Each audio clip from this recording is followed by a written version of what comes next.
Congratulations on the birth of your baby. Now you are ready to be discharged from the hospital, there are firstly some important things that you need to know and do. UK law says that you must register your baby's birth within the first 6 weeks of their life by visiting the registry office. The appointment and birth certificate are free, but you can purchase copies. You will be told what you need to bring with you to this appointment. Make a note of this so you remember to bring it with you. You can request an interpreter for the appointment if you need to use a language other than English. The main registry office is in Leeds City Centre at the Merrion House, but there are other local offices that might be more convenient. These are found in Armley, Dewsbury Road, Moor Allerton, Morley, Rothwell, Middleton, Seacroft and Needham. There are two important things to note. Firstly, both parents must attend the appointment if they are not married or in a civil partnership, for the partner's name to be added to this birth certificate. Secondly, if you do not live in Leeds but you did give birth here, you must register your baby in Leeds. You will also need to register your baby at your GP practice. You can use the baby stickers provided with your hospital discharge notes to do this, as these contain your baby's NHS number. You should also have a joint 6 to 8 week postnatal appointment with your GP for yourself and for your baby. You can book this appointment when you register your baby at the GP. This checkup will include a general welfare check for yourself and an infant physical examination, similar to the newborn check that was carried out on your baby on the postnatal ward before going home. The GP will also offer initial vaccinations for your baby, and these are usually around 8 weeks of age. These can be found in your Red Book. The appointment aims to give your baby the best possible start to a healthy life. For more information, you can find this on page 4 of your West Yorkshire and Harrogate Local Maternity and Neonatal System Postnatal Care and Support booklet. This is provided to you on discharge from the hospital.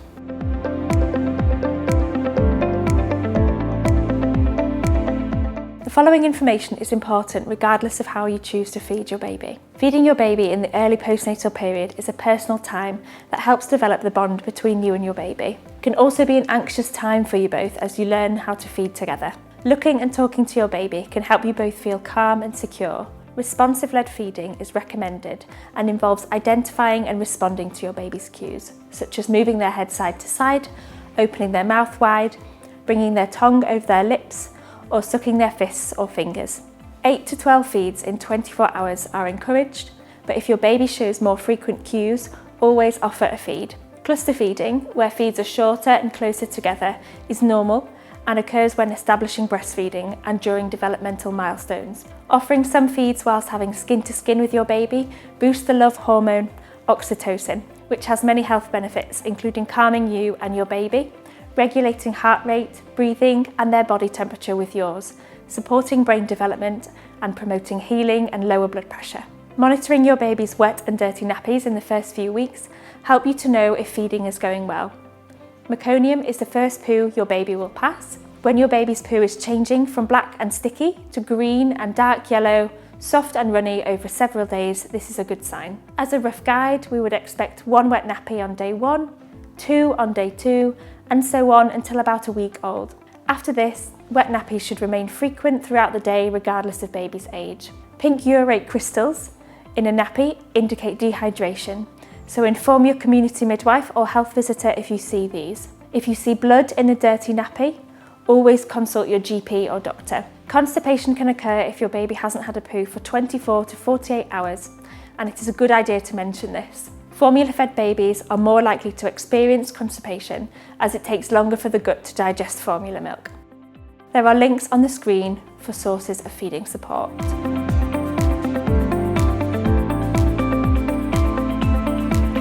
Due to hormonal changes, you may have noticed some changes to your breasts during pregnancy. These may include an increase in breast size, increased tenderness or change in sensation of the breast and nipple, changes in colour and size of nipple and areola, or larger Montgomery glands. These are sebaceous oil glands which appear as small bumps around the areola. During the postnatal period, it is important to be aware of potential further changes. These can occur regardless of your preferred method of feeding. Usually, 3 to 4 days after giving birth, you may notice fuller, heavier breasts.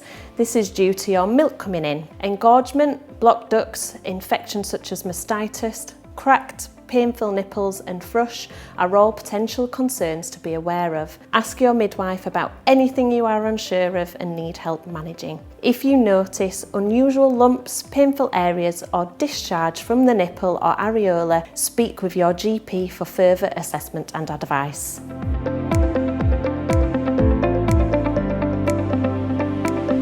Newborn blood spot is a routine screening test offered when your baby is 5 days old.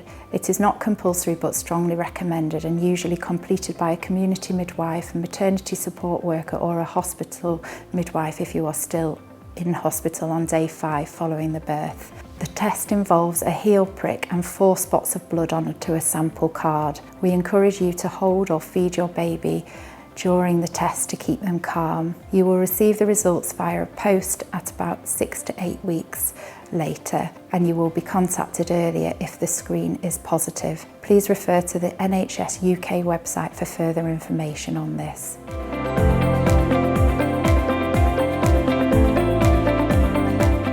Next, we share with you some ways you can care for yourself and your future health after giving birth. Pelvic floor exercises are beneficial for strengthening the muscles around the bladder, bottom and vagina, helping with urinary incontinence, treating pelvic organ prolapse and making sex more comfortable. You can find your pelvic floor muscles by trying to stop your wee when you go to the toilet, but don't do this regularly as it can damage your bladder. To strengthen your pelvic floor muscles, sit comfortably and squeeze them 10 to 15 times without holding your breath or tightening other muscles. Nobody can see you doing them if you are doing them properly, meaning you can do them anywhere. Try to add them into your daily routines, such as when feeding your baby, brushing your teeth, or waiting for the kettle to boil. The NHS Squeezy app is handy for further information and daily reminders. If you suffer urinary incontinence, suspect a prolapse, or find that sex is uncomfortable, book an appointment with your GP or women's health physiotherapist.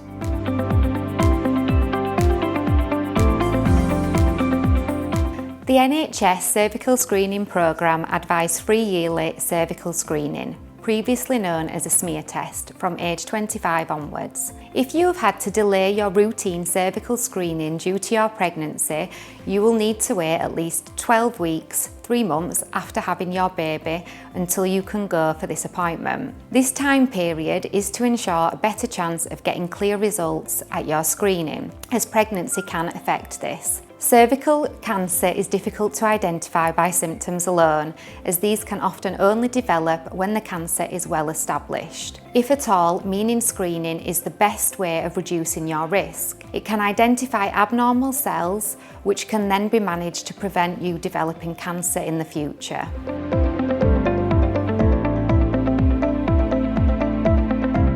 If you have not had long-term contraception provided to you before discharge from hospital, it is important to think about this now because you can easily become pregnant again from 21 days following your birth. Many unplanned pregnancies happen a few months after giving birth, especially if you are not exclusively breastfeeding. Your periods can restart from 5 to 6 weeks after birth, and you don't need to wait until your period returns to start using contraception.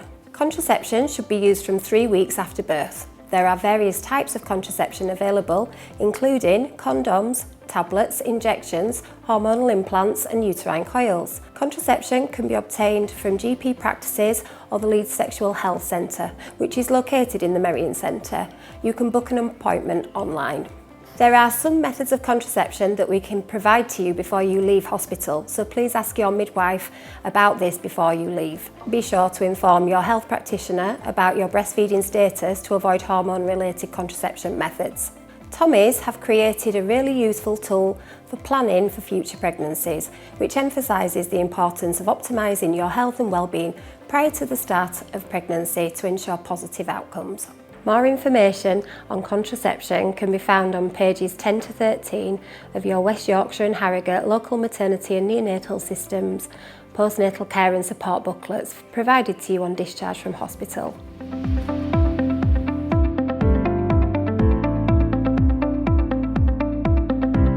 It is really important to consider your health and well-being post-pregnancy. Evidence shows that weight gain between pregnancies is one of the biggest issues associated with increased risk and medicalisation in future pregnancies. Physical activity and eating healthily are the 2 best ways to reduce this weight gain. It is safe to commence exercise as soon as you feel physically able. Even if you exercised before, it is important to restart gradually, building up to an hour and a half of moderate level activity per week. Moderate activity will raise your heart rate and make you breathe faster and feel warmer. One way to tell if you're working at this intensity levels is if you can still talk but not sing. Examples of activities include brisk walking and water aerobics. Regular exercise also has psychological benefits, including improved mood, decreased anxiety and depression, and improved sleep. Improving your diet, i.e. cutting back on processed, high sugar and high fat foods, will also help you to maintain a healthy weight and therefore reduce yours and your child's risk of diabetes in the future. Your mental well-being is also vital to consider at this new time in your life. Many women can feel a little bit down, tearful or anxious in the first week after giving birth. This is often called the baby blues and is so common that it is considered normal. However, if your symptoms last longer or start later, you could have postnatal depression. This can start at any time in the first year after giving birth and affects about 1 in 10 women in the UK. Symptoms include a persistent feeling of low mood, sadness or emptiness, a loss of interest in things you normally enjoy, withdrawing from friends and family, and in some cases, frightening thoughts about hurting yourself or your baby. Other mental health concerns can include anxiety, panic attacks and psychosis. If you are concerned about your mental well-being when you're at home, please speak with your GP, community midwife or health visitor as soon as possible. It is really important to remember that having depression is not your fault. It is an illness that support and treatment is available for. Partners can also experience these symptoms and support is available for them too. Have a look at these web pages for more information regarding postnatal health and well-being.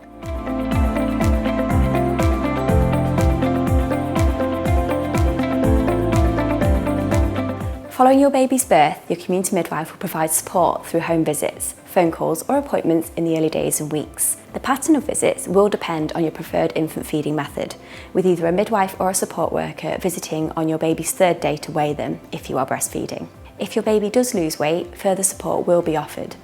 On day 5, a midwife will weigh your baby and offer the newborn blood spot screening test.